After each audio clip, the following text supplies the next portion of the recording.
我们健康密码365，就是我们人体的温度和健康的关系。Sekarang kita bicara tentang kode 365.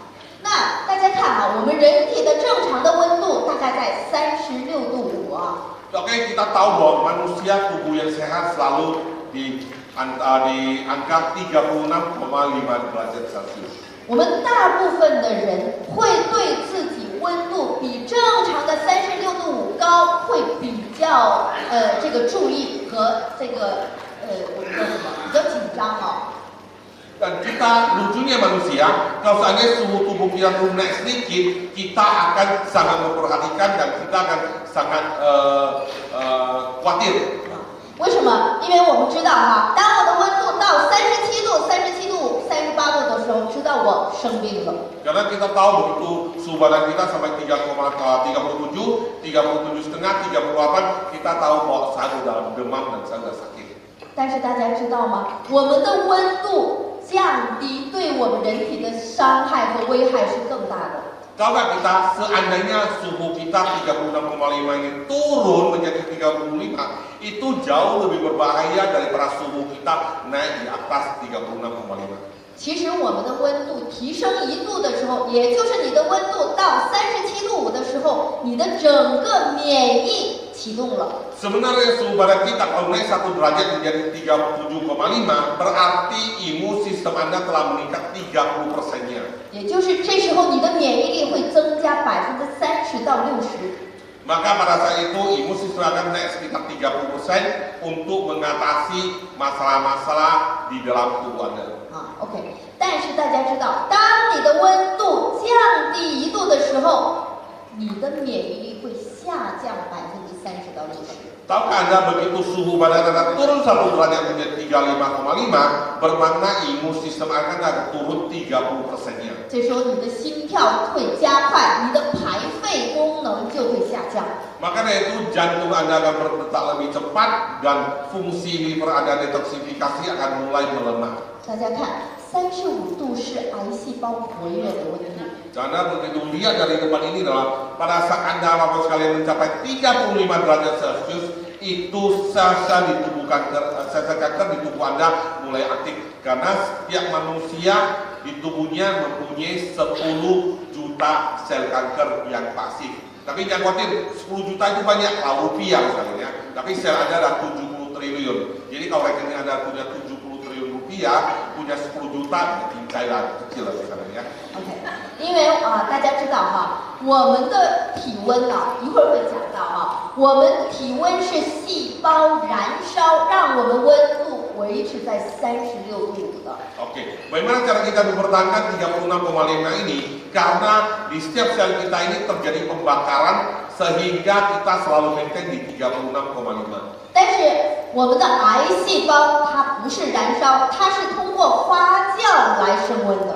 Tapi beda dengan sel kanker kita. Sel kanker kita tidak membutuhkan pembakaran untuk bisa hidup, tapi dia melalui mutasi untuk bisa berkembang. 发酵的温度大概只在35度左右。 Untuk bisa sel kanker tersebut bermutasi hanya butuh 35 derajat saja, sel tersebut akan leluasa untuk bermutasi. 所以如果身边有患癌的这样的朋友你可以去摸摸他，他整个人的温度是低低的。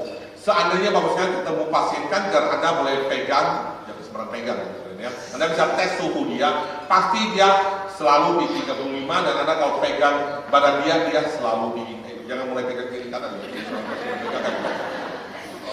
所以其实温度低对我们人体的伤害其实。 Sebenarnya kalau suhu badan kita drop itu jauh lebih berbahaya daripada suhu badan kita naik. OK， 那刚刚讲我们的细胞是通过燃烧的方式来维持我们温度可以在36度5的。 Ya, tadi kita katakan bahwa untuk menggunakan 365, maka tubuh ini membutuhkan suhu untuk terjadi pembakaran sendiri sehingga selalu maintain di 365. OK， 那我们来看一下细胞燃烧需要什么样的条件，它可以。 Bagaimana kita tahu bahwa untuk pembakaran apa yang kita butuhkan adalah bahan bakar. Bahan bakar semacam apa yang kita butuhkan? Kita lihat 4 elemen sebagai pembakaran sel tubuh ini. OK， 第一个要有燃料 Satu, bahan bakar ya. Kalau kita butuh pembakaran, Anda butuh kayu bakar intinya gitu. 对，第二个，你光有柴火不行，你还要用柴火我们的打火机呀、我们的这个火柴要把它点着。 Seandainya Anda telah mempunyai bahan bakar, apakah itu api akan terjadi? Tidak. Kalau Anda punya kayu bakar, di mana nyalakan api, Anda butuh korek api. Benar? Oke. Poin kedua adalah korek api dan kita namakan bahan pengontrol bahan bakar dan suhu dan juga bagaimana menyalakan daripada bahan bakar tersebut. 第三个要有源源不断的氧气给到它，它才能一直燃烧。 Ketika untuk memastikan api itu bisa berjalan terus, apa yang dilakukan harus memberikan oksigen. OK， 第四个就是它燃烧以后的这样的灰烬、毒素，我们要 Setelah terjadi kebakaran akan timbul residu. Apa yang dilakukan oleh residu itu harus melalui detoksifikasi, membuat residu hasil pembakaran tersebut keluar dari dalam tubuh. OK， 那我们看一下哈，我们细胞燃烧的燃料就是蛋白质脂肪。 Mari kita lihat bahan bakar apa yang dibutuhkan oleh tubuh untuk bisa terjadi kebakaran. Pertama adalah protein, kedua lemak, ketiga adalah gula. OK， 但是大家要知道，我们细胞燃烧 Panitia boleh dibagikan? 糖是占最主要的。 Oke, untuk bahan bakar di depan ini protein, lemak dan gula, yang paling diperlukan adalah gula. 但是大家知道，如果糖尿病的患者因为他的血糖高，他控制糖，他没有细胞燃烧的最主要的燃料就没有了。 Maka kalau seandainya seorang penderita diabetes, ya dia mengontrol gula, tidak mengkonsumsi gula sama sekali, padahal badan kita harus membutuhkan gula untuk supaya utamanya kebakaran mencapai 36,5 derajat Celcius. Jadi apa yang dilakukan? 所以它才会去燃烧你的蛋白质和脂肪。 Maka tanpa gula, protein dan lemak lah yang akan dijadikan sebagai bahan bakarnya sehingga orang akan jadi kurus. Panitia boleh bagikan. OK， 大家知道哈，当我们饿的时候，我们人就会比较发冷了。 Ya, pada saat kita mulai lapar, kita akan merasa kedinginan. 因为 Untuk sama si minyak ini gua masih lapar. 因为你细胞燃烧的什么呀？我们的燃料没有了，不够了。 Karena pada saat Bapak Ibu sekalian lapar, itu tidak ada sesuatu yang bisa jadi bahan bakarnya, maka Anda mulai dingin. OK， 那第二个，我们接下来燃料有了，我们这70兆的细胞，我一个一个都要点火，它才能燃烧。 Oke, kalau setelah Anda punya bahan bakar, berikutnya adalah Anda harus punya korek api. Kalau Anda punya kayu bakar, tapi tidak punya korek api, bagaimana Anda bisa menyalakan api? OK， 大家看哈，我们科学家公认，我们身体的矿物质、维生素、微量元素和极微量元素是给我细胞点火和控温的材料。 Dan para ilmuwan menyadari bahwa sebenarnya apa sih yang merupakan bahan korek api atau pengendali bahan bakar tersebut. Satu adalah vitamin, mineral, trace mineral, dan ultra trace mineral. Itulah bahan-bahan dasar yang sebagai korek api untuk bisa menyalakan api di tubuh ini. OK， 大家看哈，我们比较容易通过饮食，我们一日3餐获取到蛋白质、脂肪、糖，但是我们现在大部分人缺的就是这些矿物质、维生素。 Mungkin Bapak sekalian bisa gampang untuk mendapatkan protein, lemak, dan gula melalui makanan kita sehari-hari. Tapi masalahnya punya itu hanya sebagai bahan bakar. Tapi bagaimana cara korek apinya? Apakah saat ini kita gampang untuk mendapatkan mineral, vitamin, trace mineral yang cukup supaya bisa untuk membakar sebagai korek api untuk membakar bahan bakar tersebut? OK， 大家看哈，这2张图大家就能知道，像右面的这张图，它的根非常的发达哈。 Oke, Bapak sekalian kita lihat gambar di depan ini ada warna sayur hijau itu. Yang sebelah kanan ini Anda akan melihat bahwa akarnya panjang-panjang. Benar Bapak sekalian? OK， 因为我们的矿物质很多金属离子矿物质它比较重，所以它会在土壤比较深的地方。 Karena mineral itu bentuknya berat, jadi dia akan di dalam kedalaman tanah ini. Maka pada saat petani bertanam sayur, maka sayur tersebut akan memperkuat akarnya turun ke bawah supaya bisa mendapatkan mineral yang cukup. OK， 所以我们必须要根茎发达，它才能从土壤中把矿物质、维生素这些营养吸取到啊。Iya. Maka zaman dahulu para petani yang bertanam, makanya akar-akar mereka panjang karena membutuhkan mengambil trace mineral atau vitamin yang ada di dalam kedalaman tanah ini. 大家知道啊，我小的时候也是在农村长大的，所以我记得我们家以前种地哈，我们的蔬菜都是这样，根茎非常的发达。 Waktu zaman kecil kita, setiap kali kita lihat orang tua kita pulang dari pasar membeli sayur, selalu kita lihat akarnya panjang-panjang seperti ini. 所以我们吃到的像西红柿呀、黄瓜呀这些蔬菜都非常的有它的味道。 Jadi setiap kali zaman dulu kita makan buah-buahan, sayur-sayuran, kita selalu merasakan kok jauh lebih manis dan jauh lebih enak dibanding dengan kondisi pada saat ini.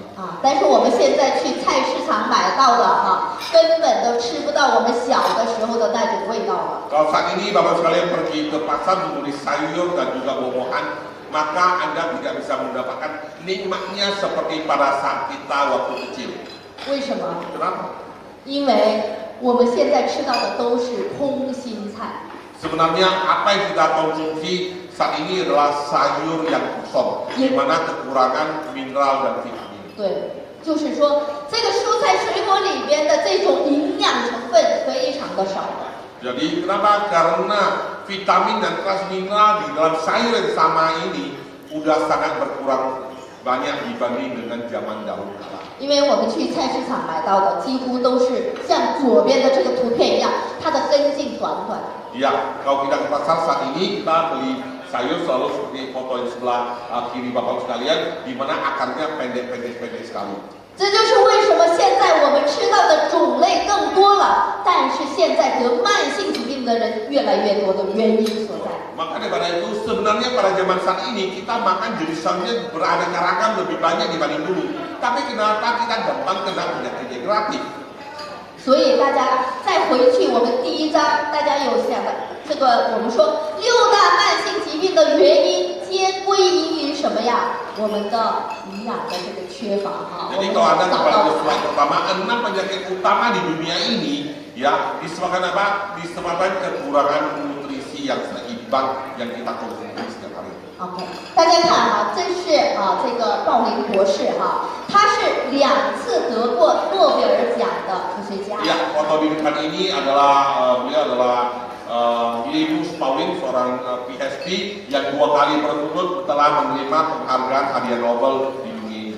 他提出，人类所有的疾病皆归因于矿物质和维生素这样的缺乏。如果你给到身体正确的营养，人类所有的这些慢性疾病是可以根除的。 Beliau memberikan statement pada saat itu adalah semua jenis penyakit degeneratif di dalam tubuh manusia itu disebabkan karena kekurangan nutrisi yang seimbang. Kalau Anda memberikan nutrisi yang tepat dan seimbang, maka semua penyakit degeneratif di tubuh Anda akan hilang dan sembuh dengan sendirinya.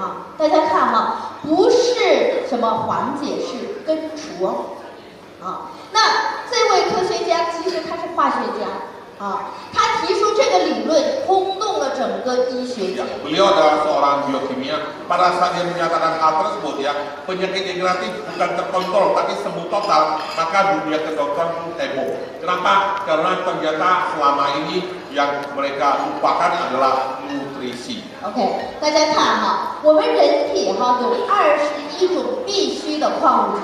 Di tubuh kita ini memerlukan setidaknya 21 jenis mineral. 7种是洪亮的，14种是微量的。 7 item adalah makro, yang berikutnya 14 adalah unsur trace mineral. 这21种是缺一不可的。 21 jenis mineral tersebut harus secara lengkap dan seimbang diterima oleh setiap sel di tubuh kita. 缺一个得一种病， Kekurangan salah satu di antaranya Anda akan menyebabkan 1 jenis penyakit.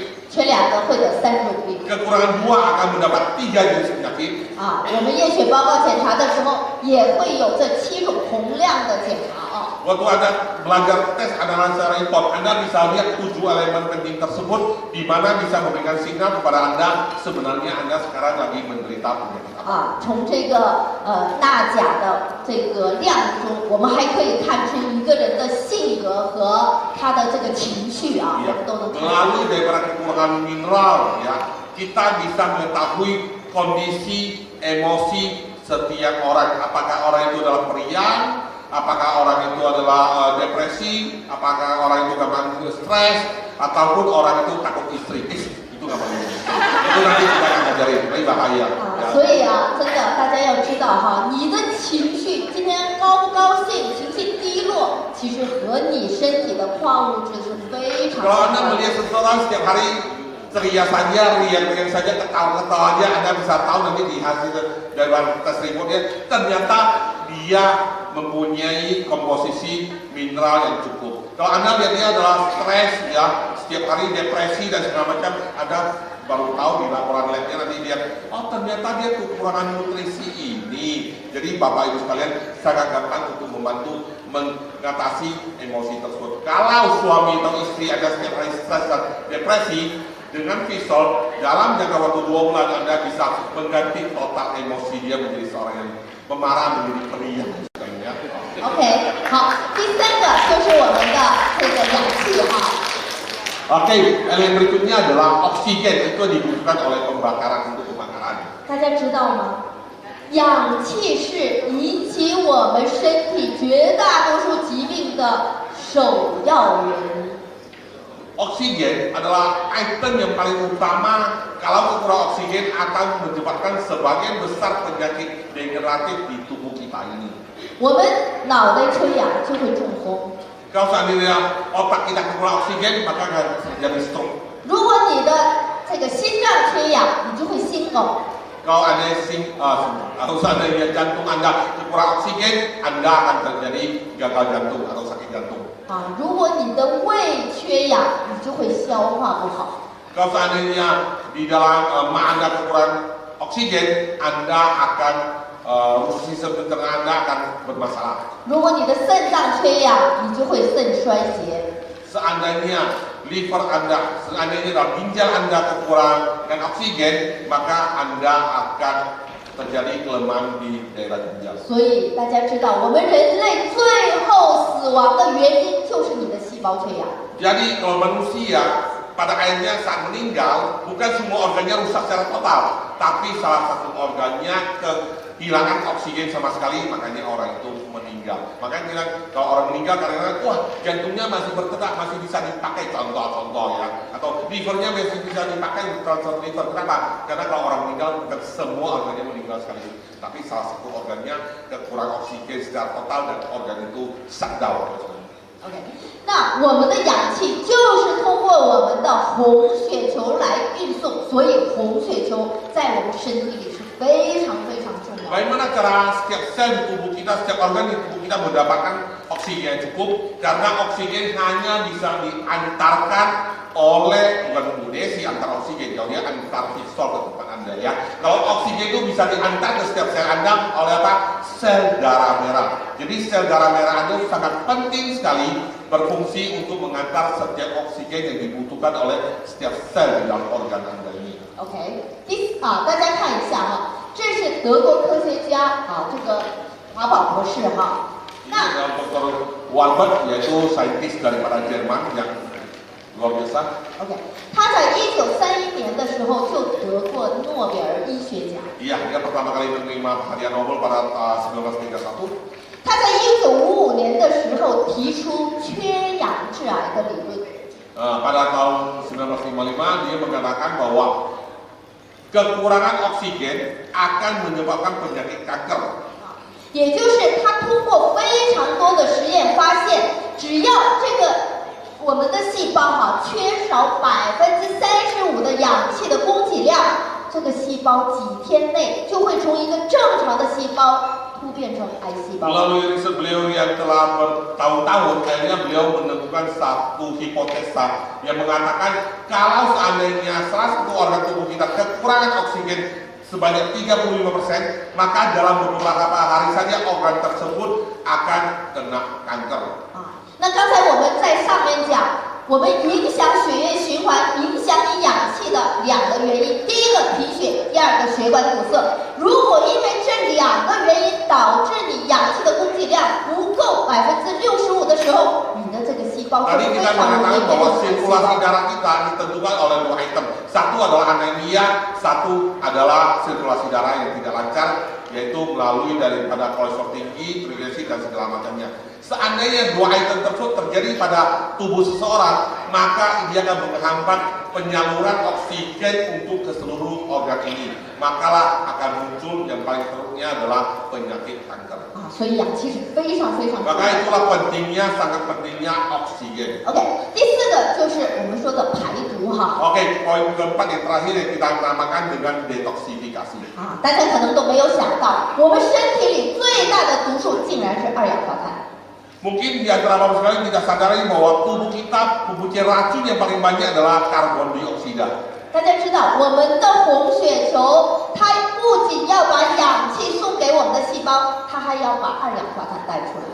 Apakah bapak ibu sekalian sadari bahwa fungsi daripada sel darah merah kita bukan semata-mata hanya mengantarkan oksigen kepada sel, tapi justru mengambil kembali karbon dioksida yang dihasilkan oleh sel tersebut untuk dibawa kembali supaya bisa didetoksifikasi keluar daripada tubuh ini. OK， 但是如果你的红血球量不够，但又是你的这个血管堵塞，你去的红血球氧气的量不够，它带出来的二氧化碳就不够，也就是它不能完全的把二氧化碳带出来。 Seandainya jumlah kuantiti daripada sel darah merah tidak cukup, maka otomatis oksigen yang dia bawa juga tidak cukup. Pada saat dia tukar oksigen dengan karbon dioksida di dalam organ tersebut yang Anda bawa juga tidak bisa tuntas, maka akan terjadi apa? Akan terjadi toksin di tubuh Anda. OK， 那你身体留下的二氧化碳就非常容易和你身体的水结合，因为我们身体70%是水。 Karbon dioksida yang tersisa yang tidak bisa diangkut untuk detoksifikasi akan bergabung dengan air di tubuh ini karena 70% tubuh kita tidak air, maka akan timbul sifat asam di tubuh ini. 它会和我们的水结合，变成一个酸离子，这就是我们酸性体质的酸。 Maka tubuh Anda tahu pastinya adalah darah Anda akan bersifat asam. 大家知道，癌细胞最喜欢的环境就是酸性体质。 Supaya kita ketahui, sel kanker paling senang terhadap kondisi tubuh yang asam. 在这种环境下，它裂变速度就会非常的 Dalam 快。 kondisi tubuh yang asam, mutasinya sel kanker dari 2 ke 4, 4, 8, 8, 16 itu jauh lebih cepat dibanding dalam kondisi kita yang normal. 大家知道，癌细胞又有一个名字叫厌氧细胞，讨厌氧气的细胞。 Oke, istilah sel kanker juga mempunyai satu istilah adalah sel yang benci terhadap oksigen. 它是不需要氧气就可以生存的。 Karena sel kanker tidak membutuhkan oksigen pun bisa untuk hidup. 刚才我们说了哈，正常的细胞没有氧气就会死掉， Tadi kita katakan bahwa sel yang normal kalau kekurangan oksigen maka dia akan mati. 但是我们的癌细胞是不需要氧气的 Tapi sel kanker kita tidak memerlukan oksigen sama sekali. 所以我们的一个癌细胞从1个到2个到4个，它一直是没有氧气的环境下，它可以一直裂变。 Maka sel kanker kita dari 1 ke 2, 2 ke 4, 4 ke 8, 8 ke 16 itu selalu bermutasi dalam kondisi yang tidak memerlukan oksigen sama sekali. 其实我们每个人身体大概都会有1000万个癌细胞。 Maka di setiap tubuh kita untuk orang normal akan terdapat sekitar 10 juta sel kanker pasif. Nggak usah khawatir, nggak usah khawatir. Contoh, seperti kalau bapak sekalian lihat Facebook saya pada 1,5 bulan lalu, Anda akan lihat Facebook saya bahwa saya pergi ke Erong, Korea. Saya melihat untuk mengunjungi rumah sakit kanker yang ada di Probil, di Erong. Dan waktu itu dia suruh saya masuk ke 2 tempat yang sangat seram. Satunya berupa kapsul, ada lihat saya masuk ke dalam kapsul, cuma 20 menit di dalamnya saja. Waktu saya masuk, saya bilang, ngapain dia di sana? Oke, nanti bapak sekalian, bapak yang belum masuk ya, nanti ada tekan hidung ada oh ternyata itu oksigen chamber. Begitu saya masuk, dia memberikan oksigen yang banyak. Katanya Pak, setiap penderita sel kanker ke rumah sakit Erong setiap hari harus terapi 20 menit supaya oksigennya langsung masuk ke tubuh supaya dia mematikan sel kanker. Baru saya waktu Miss Allison jelasin, oh berikan oksigen selnya akan mati. Setelah saya keluar 20 menit ternyata ya saya segar dan dia minta saya masuk ke satu ruangan lagi. Satu ruangan itu berupa cermin semua, kecil juga ya, lalu kayak peti, tapi bukan peti mati ya, itu peti maksudnya ya.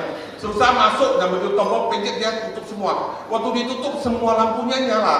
Saya khawatir. Lalu apa yang harus lakukan? Tenang Pak, Anda belum masuk kamar ini, Anda kunci, nggak ada CCTV, Anda harus telanjang bulat. Benar telanjang bulat selalu. Lo ngapain?